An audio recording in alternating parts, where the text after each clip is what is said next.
Hey, how we doing there, guys and gals? Welcome back to another video. Now, welcome to my hometown of Cheltenham. I'm not entirely sure what area this is, but it's a nice quiet area nonetheless, considering it's a massive housing estate. But it feels so good to be back on the ZZR, man. I can't tell you how amazing it feels to be back on this beast. But anyway, today's video is going to be about the biggest problem with electric motorcycles. Let's get to it.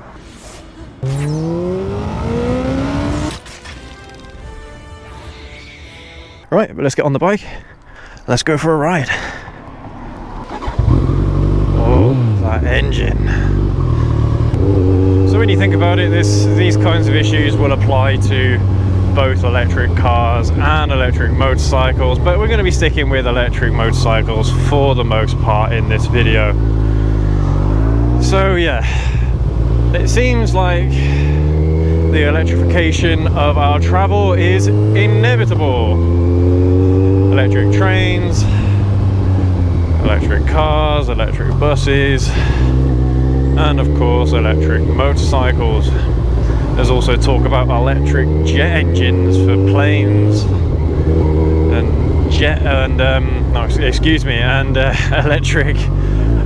electric lorries, electric trucks. Yeah, it's turning into kind of like the next big thing in transportation.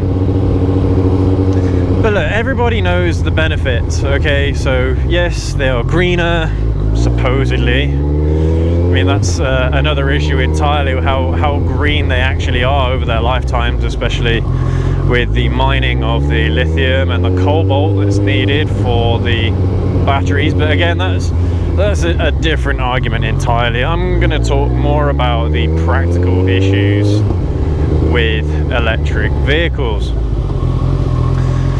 So everybody knows the problems about range, so how far you can travel on a single charge. Everyone knows about that.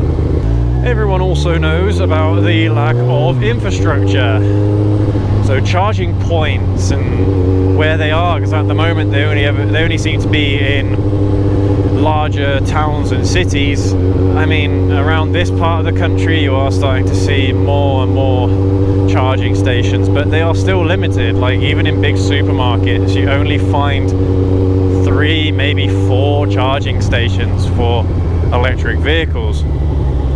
And of course the standardization of the charging ports as well, that's another big concern for owners and enterprises alike that are expected to install these fast chargers. And of course that moves me on to another issue very nicely, which everyone knows about, is the cost. The cost of buying an electric vehicle is significantly more than what it is to get even like a really good car, internal combustion engine, ICE car, a really good car you can get for the same price as an electric vehicle, a box standard electric vehicle.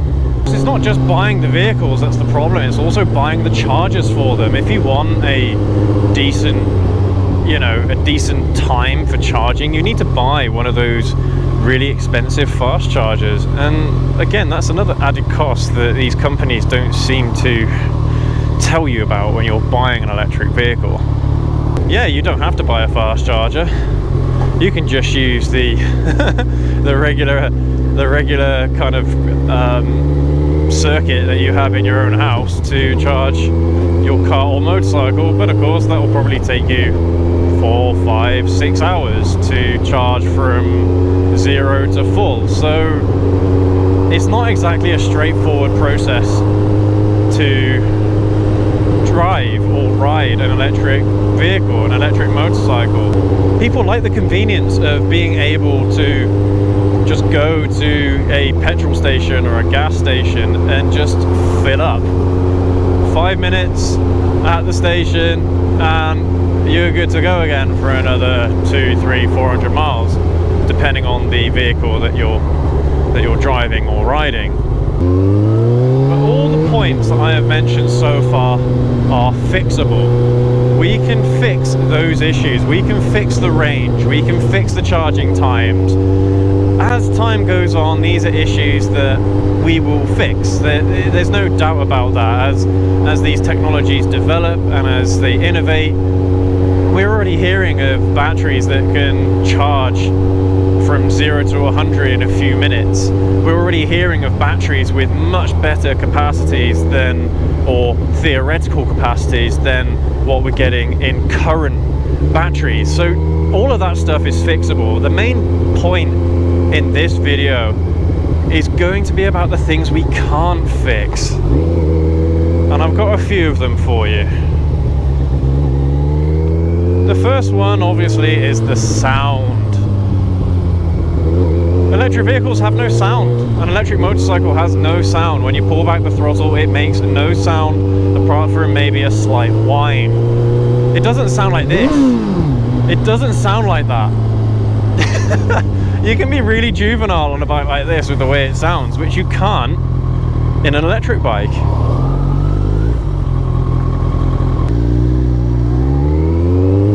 It is, in my opinion, a vital part of the experience. Hearing the engine, hearing the exhaust. It's part of the thrill. Going through, you know, from mid-range to high-range RPM and hearing the difference in the exhaust noises, that's a big part of the riding experience. And to think that, you know, that electric bikes are going to take that away is, I don't know. What are you doing, mate? You Excuse me, sorry about that. Well, there you go. That's another one for. That's another video for the channel right there. My stupid kid pulling out in front of me. Great. Right, where was I? Yeah, the sound of the engine, the sound of the bike is a big experience. It was a big part of the experience, rather. Taking that away is almost like taking away a motorcycle's soul. You know, that's kind of how it feels. They make noises. People look at you when they hear the noise that these machines make.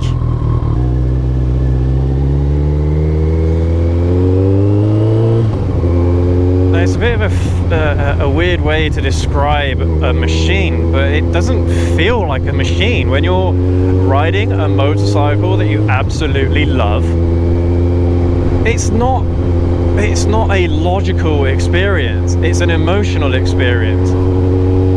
It enhances your dopamine levels, it relieves stress, and that all adds to this whole idea of a motorcycle having a soul.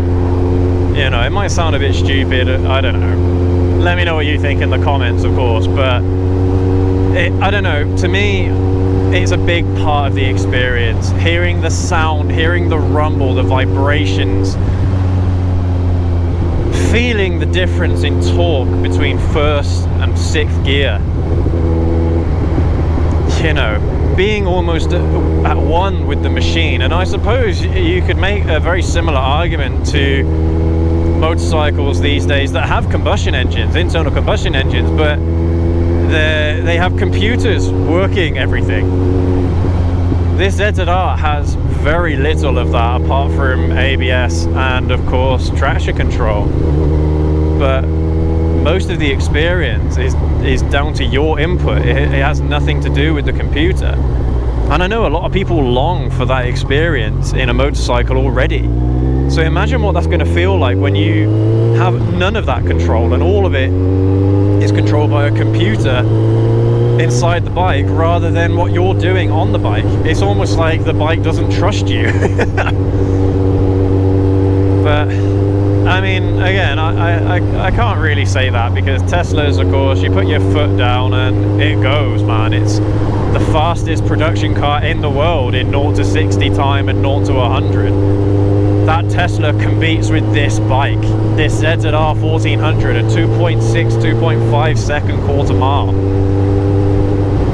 Excuse me, not quarter mile, 0 to 60. And a sub 10 second quarter mile. That's absolutely ridiculous for a car. But again, I don't feel like as if I would enjoy that experience. I prefer to have a slower car, but with an ICE at this point. So again, you can hear it, you can feel it, you can feel the menace. But don't you think there's another problem here? And again, it kind of refers back to the whole, you know, no soul in these machines. Won't it feel like just a really fast scooter?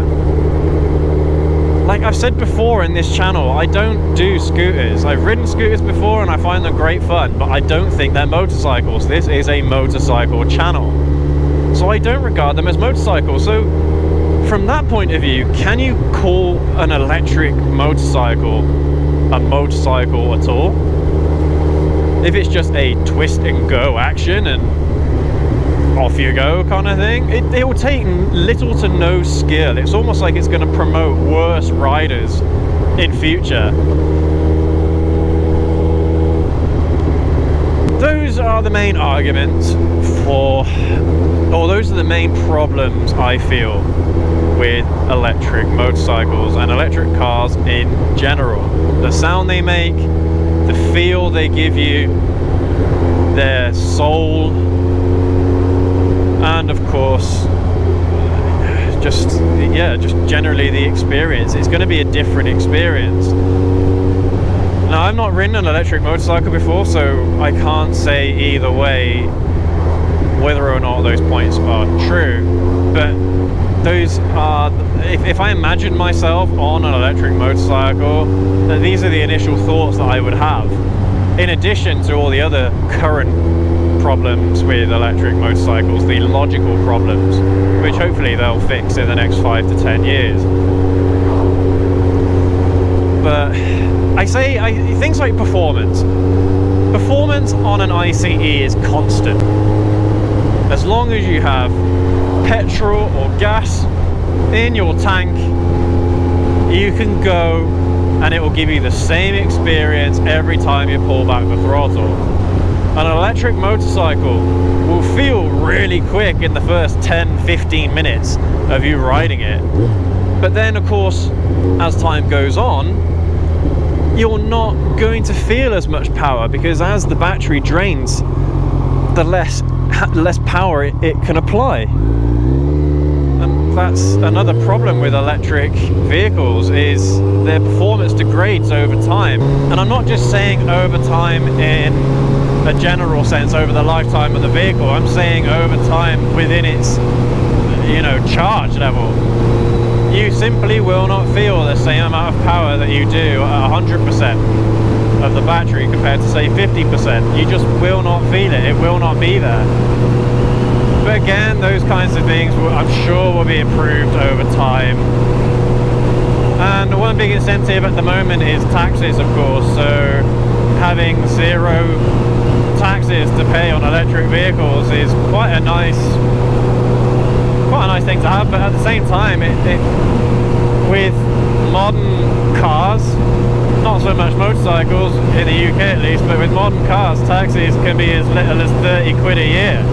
Considering cars from 2012 and prior, you'd be lucky if you're going to be paying £100 over the course of a year for your tax. I think I've said before that one of my wife's old cars, it was a Peugeot 206 1.4 from 2005, and her tax every year was £200. Kind of ridiculous, but that is a big incentive, I suppose, for some of you that have got cars where you're paying a lot of tax. But like I said, you can still buy ICEs for a lot less than an electric vehicle and pay very, very little tax. Very little tax. Anyway, guys and gals, I'm going to leave the video here. That is my biggest reasons, or my biggest problems with electric motorcycles.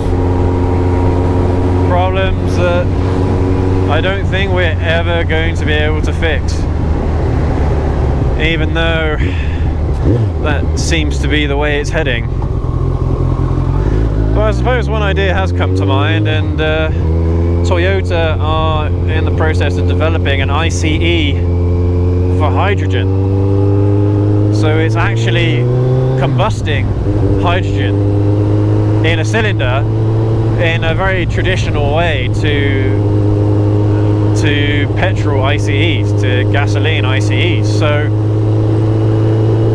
I don't know, we'll see how that goes, and that would be an ideal solution to a very first world problem. How are we going to transport ourselves in the future when petrol is no longer a thing?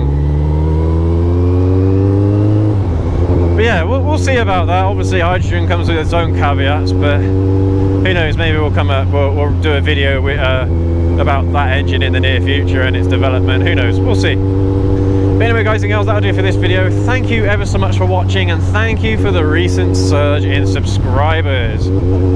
I think we've gotten 200 subscribers in the last week.